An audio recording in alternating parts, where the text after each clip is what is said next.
அமைதியாக இருக்கிறீங்களேன்றது தான் என்னுடைய கொஸ்டின். இல்லை அது எங்கள் கட்சியோட மென் இல்லை அது எங்கள் கட்சியோட மென். பார்த்தீங்களா என்னங்க அமைதியாக இருக்கீங்கன்னு கேட்டால் எங்கள் கட்சியோட மென்ட்டு எழுதுறாங்க. அப்படி தான் கட்சியோட அமைதியாக இருக்கிறதுக்காக ஓட்டு போட்டிங்களா? பார்த்தீங்களா மக்களே, அமைதி கட்சிக்கு ஓட்டு போட்டிருக்கீங்க. அது உங்கள் கட்சியோட அப்படின்னு எம்எல்ஏ சார் சமாளிச்சிட்டாரு. என்னங்க அமைதியாக இருக்கீங்கன்னு கேட்டால் அதாங்க எங்கள் கட்சியோட இது, நாங்கள் அப்படி தாங்க. அமைதியாக இருப்பீங்களா?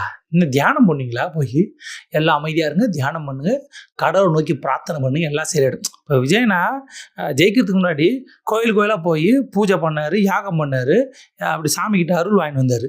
அப்போ இவங்களும் அமைதியாக இருங்க, தியானம் பண்ணுங்க, அமைதியாக இருக்கிறது எங்கள் கட்சியோட. என்னங்க ஒரு எம்எல்ஏ தேர்ந்தெடுத்துக்கிறீங்க, அமைதியாக இருக்கிறது தானே. போராட்டம்லாம் கிடையாது. இனிமேல் போராட்டம், எதிர்த்து பேசுறது, கேள்வி கேட்கறது, மக்களுக்காக நிற்கிறதுனால அமைதியாக இருக்குது. அதாவது குறிப்பிட்ட நேரம் நல்ல நேரம் பார்த்து சாமி கும்பிடுவோம்.